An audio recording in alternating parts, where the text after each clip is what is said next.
हम आपको पहले ही ये बता दें कि हम पहले आपका जो थ्योरी है, परिभाषा है, उसको बेहतर रूप से समझाएंगे कि बहुपद क्या है। बहुपद से संबंधित कुछ और परिभाषाएं हैं, उनको बेहतर समझाएंगे। उसके बाद हम आपको कुछ एग्जाम्पल बताएंगे, फिर हम सवाल पर आएंगे।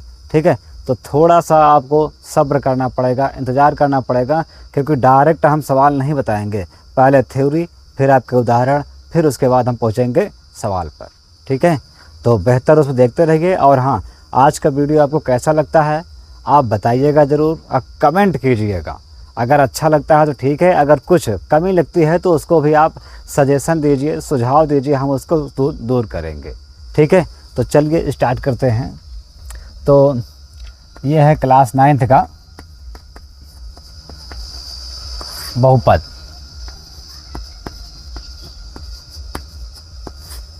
ठीक है, तो बहुपद है क्या, हम लोग सबसे पहले जानेंगे कि बहुपद है क्या, बहुपद की परिभाषा क्या है, किसे बहुपद कहते हैं।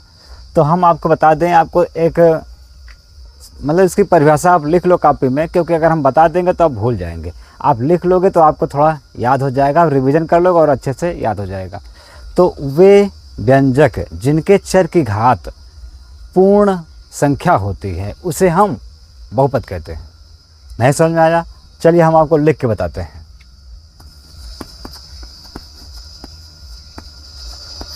वे व्यंजक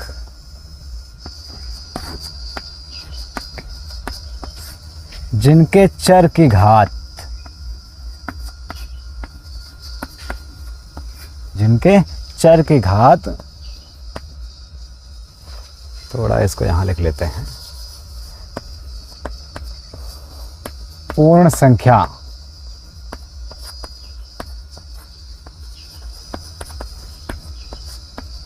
होती हैं उन्हें बहुपद कहते हैं।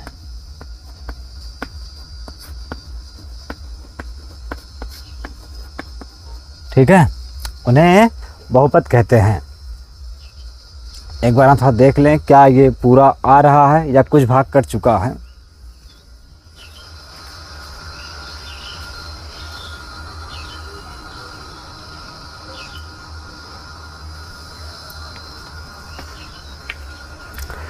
ठीक है, पूरा कंप्लीट आ रहा है। तो हम एक बार फिर से पढ़ दें।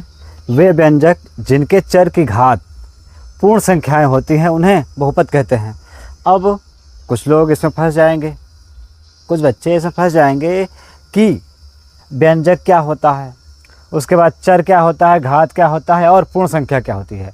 अगर इस परिभाषा को, बहुपद की परिभाषा को आप अच्छी तरह समझना चाहते हैं तो सबसे पहले ज़रूरी है कि हमें इसके जो परिभाषा में लिखे गए शब्द हैं, एक एक शब्द का मतलब पता होना चाहिए, तभी हम इसको अच्छे से समझ पाएंगे, अन्यथा हम इसको नहीं समझ पाएंगे। तो चलिए थोड़ा हम बताते हैं। अब बाकी अगर आप याद करना चाहें तो बहुत आसान तरीका है, याद कर लीजिए। वे व्यंजक जिनके चर की घात, ध्यान रखना है चर की घात, वे व्यंजक जिनके चर की घात पूर्ण संख्याएं होती हैं उन्हें बहुपद कहते हैं।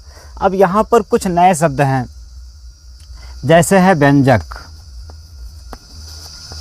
अब कुछ बच्चे कन्फ्यूजन पड़ जाएंगे कि व्यंजक क्या है, व्यंजक क्या है। उनका एक प्रश्न बन सकता है कि व्यंजक क्या है, व्यंजक की परिभाषा क्या होती है। दूसरा चर। अब यहाँ पे चर शब्द आ गया, चर क्या है, चर की परिभाषा क्या होती है। चर और अचर आपने सुना होगा, तो हम दोनों को बताएंगे। और यहाँ पर आता है घात। घात क्या है, अगर आप पढ़े हैं तो अच्छी बात है, नहीं तो हम आपको एक एक चीज़ बेहतर रूप से बताएंगे घात क्या होती है। उसके बाद है पूर्ण संख्या। तो पूर्ण संख्या क्या है, पूर्ण संख्या, ये देखिए, अगर ये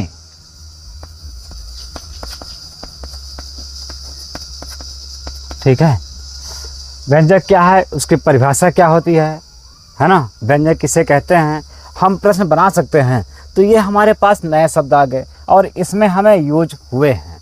तो सबसे पहले हमें ये जानना है कि व्यंजक, चर और घात पूर्ण संख्या क्या होता है, तब हम इसको परिभाषा फिर से पढ़ेंगे, तब हम बेहतर समझ पाएंगे। अभी तो केवल आपने इसको सुना, अब आप समझेंगे कि हाँ ये क्या चीज़ है, रियल में आप देख भी सकते हैं। तो चलिए हम आपको बताते हैं।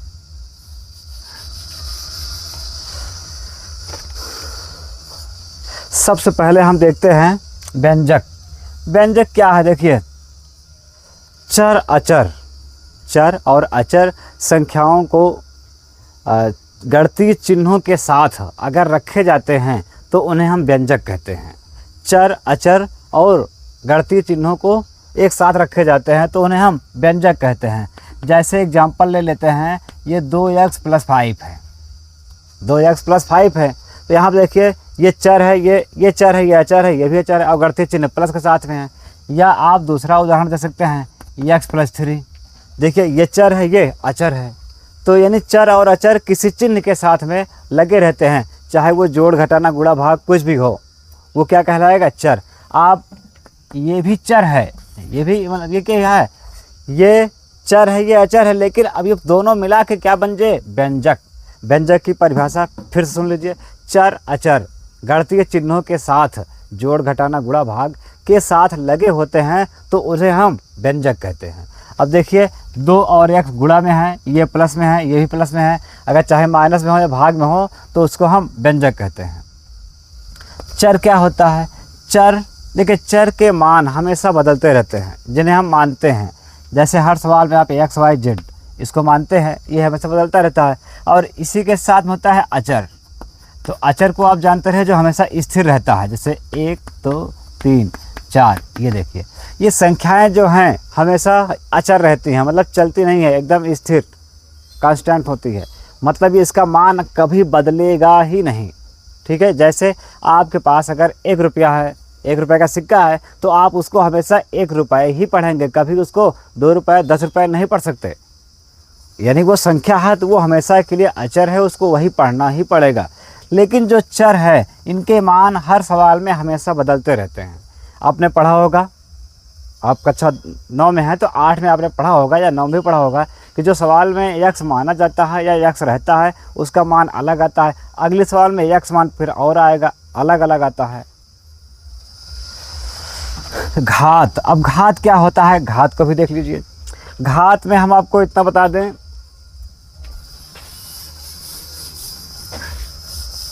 घात, अब देखिए घात जो है आपने देखा होगा, जैसे ये है x की पावर a, तो हम बता दें जो लिखा है इसको बेस कहते हैं, बेस को हम आधार कहते हैं, और जो ऊपर लिखा होता है उसी को हम लोग घात कहते हैं। और इंग्लिश में बात किया जाए तो इसको बेस कहा जाता है और इसको पावर कहा जाता है।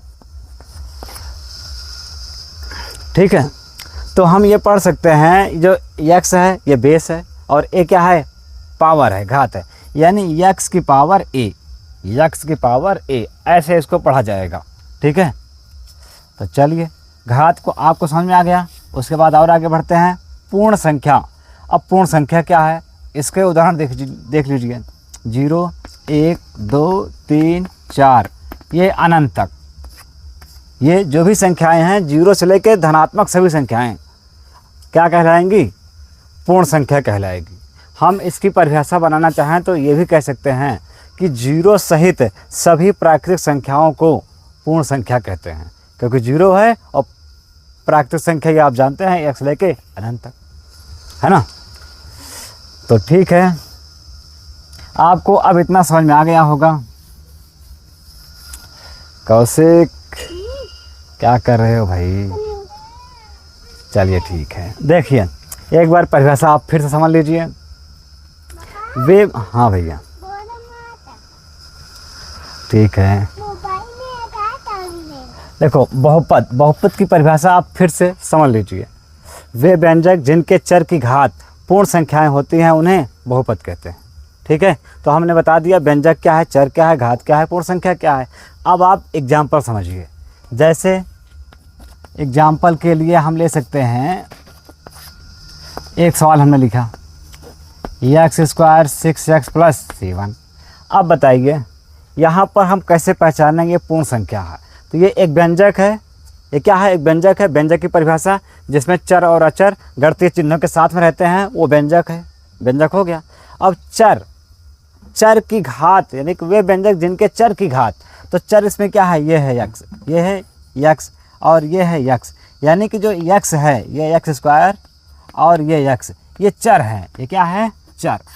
तो हमें चर की घात देखना है, चर की घात देखना है। अब चर की घात इस पर तो कुछ है नहीं, लेकिन एक छिपा रहता है। हमेशा याद रखिएगा, ये x है तो इसके ऊपर एक घात हमेशा छिपा रहेगा, वो चाहे x हो चाहे y हो चाहे z हो ABC कुछ भी हो, हमेशा सबके ऊपर एक घात छिपा रहता है। तो यहाँ पे इसकी घात 1 है और इसकी घात 2 है। तो अब 1 और 2 क्या ये पूर्ण संख्या है? आपको चेक करना है 1 और 2 क्या पूर्ण संख्या है। देखिए अब पूर्ण संख्या अभी अभी हमने आपको बताया पूर्ण संख्या, और पूर्ण संख्या क्या होता है 0 1 2 3 डैश डैश डैश डैश, ये क्या है पूर्ण संख्या है। तो हमें देखना है वे व्यंजक जिनके चर की घात पूर्ण संख्या होती है उन्हें बहुपद कहते हैं। अर्थात देखिए चर है, इसकी घात 1 है, इसकी घात 2 है। अब ये 1 और 2 पूर्ण संख्या में आता है, अर्थात ये क्या है बहुपद है, बहुपद है। हम इसको ऐसे लिख देंगे बहुपद है। अब जैसे अगर हमने कोई सवाल लिख दिया x + 2 ये बहुपद है, हाँ ये भी है। क्यों? क्योंकि इसकी घात 1 है। ये देखो 4x³ - 3x + 7, दूसरा y² + √2, तीसरा 3t √2। चलिए पहले 3 सवाल देखते हैं, फिर 2 सवाल और बचा है उसको भी देख लेते हैं। पहले 3 सवाल को हम समझते हैं, ये बहुपद है या नहीं है इसको हमें बताना है। तो देखिए सबसे पहले हमें परिभाषा याद होनी चाहिए या पता होना चाहिए। बहुपद क्या है? बहुपद यानी कि वे व्यंजक जिनके चर की घात पूर्ण संख्या होती है उन्हें बहुपद कहते हैं। वे व्यंजक जिनके चर की घात पूर्ण संख्या होती है उन्हें बहुपद कहते हैं। तो देखिए क्या यहाँ पर जो व्यंजक लिखा है इसके चर की घात पूर्ण संख्या है, तो यहाँ पर 1 है, यहाँ पर 3 है, तो 1 और 3 पूर्ण संख्या होती है, तो यह बहुपद है, बहुपद है। ठीक है। अगर कारण लिखेंगे तो कारण लिख सकते हैं क्योंकि इसके चर की घात पूर्ण संख्या है, पूर्ण संख्या है, तो ये हमारा कारण हो गया। चलिए बहुत ही अच्छा, वाह मेरा बेटा बहुत काम का है भाई, बहुत काम करता है। देखिए मेरे लिए पानी लाया है।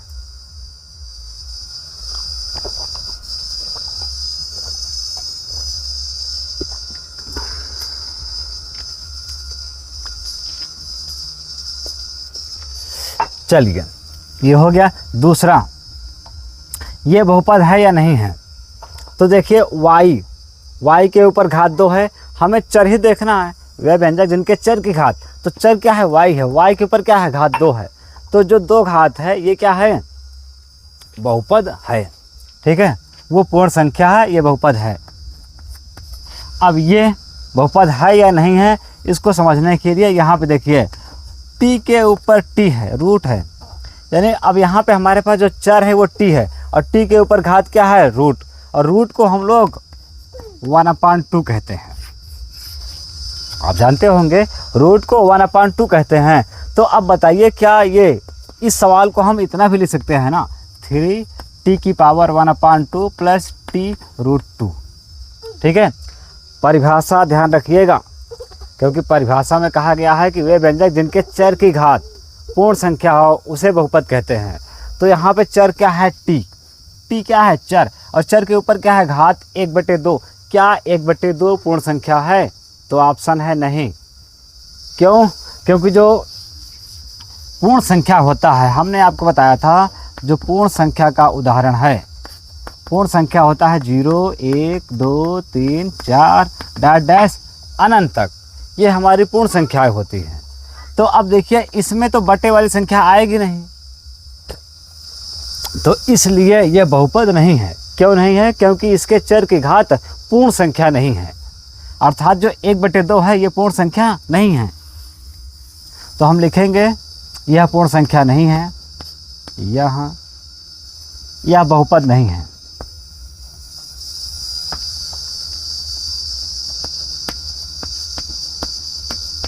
यह बहुपद नहीं है, क्योंकि अगर रीजन लिखना है तो लिख दीजिए, क्योंकि इसके चर की घात, इसके चर की घात पूर्ण संख्या नहीं है।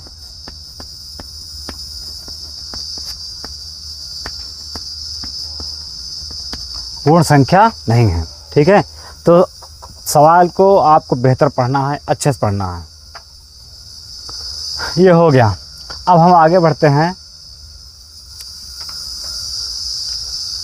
चौथे नंबर सवाल पर।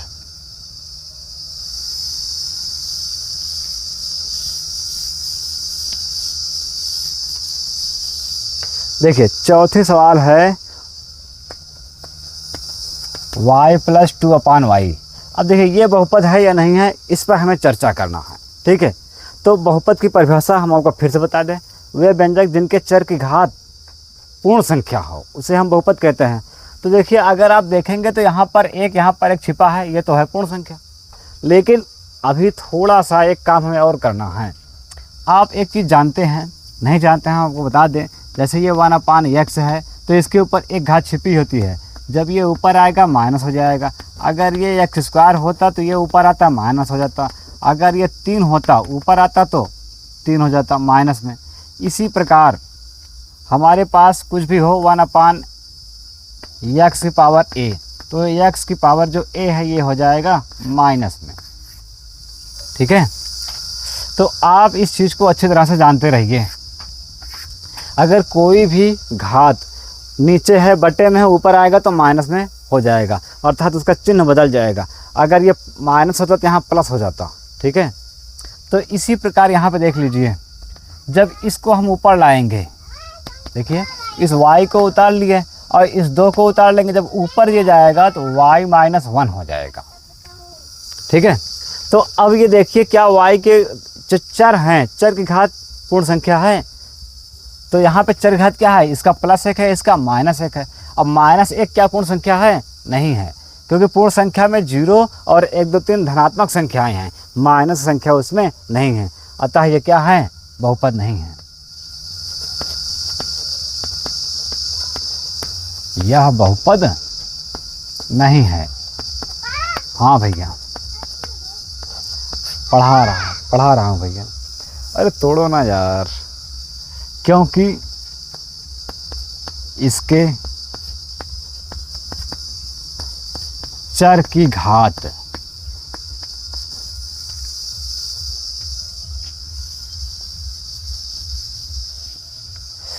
पूर्ण संख्या नहीं है।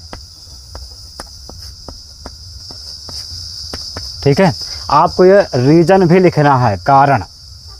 ठीक है ना, तो चलिए अगले सवाल की ओर हम बढ़ते हैं। देखिए, अगला सवाल है, 5वां है, x की पावर 10, y की पावर 3 और t की पावर 50 है मतलब। अब देखिए, तो यहाँ पर हमारे पास 3 चर हैं, 3 चर, यानी x भी चर है, y भी चर है, z भी, t भी चर है। तो हमें चर के ऊपर देखना है, घात पूर्ण संख्या है तो वो बहुपद है, अगर चर के ऊपर घात पूर्ण संख्या नहीं है तो वो बहुपद नहीं है। तो देखिए 3, 10, 50 ये पूर्ण संख्या में आता है, तो आता है ये बहुपद है।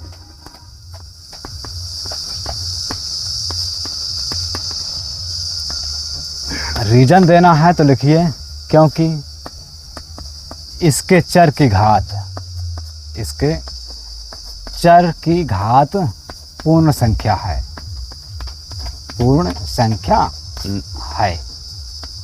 ठीक है, एक चीज़ आप समझ लीजिए, थोड़ा नोट भी जान लीजिए बढ़िया से। आप पूर्ण संख्या क्या है?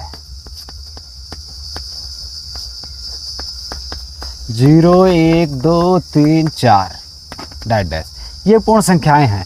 अब आप इतना ध्यान रखिए, जो भी बहुपद या जो सवाल आपको दिया जाएगा, अगर उसके ऊपर घात पूर्ण संख्याएं हैं, 0, 1, 2, 3, 4, 5 कुछ भी है, तो वो बहुपद हैं। अगर माइनस में है ठीक है, या बटे में है, ठीक है। अगर किसी चर की घात ये लिखा है, चाहे माइनस चाहे बटे में हो या दशमलव में हो, ठीक है, तो ये सभी अगर लिखा है तो वो बहुपद नहीं है। सीधा सीधा ध्यान रखना है कि वो बहुपद नहीं है बस, ठीक है। और इसमें रूट भी आ जाता है, अगर रूट x है या रूट y है, ये है तो समझ लीजिए वो बहुपद नहीं है,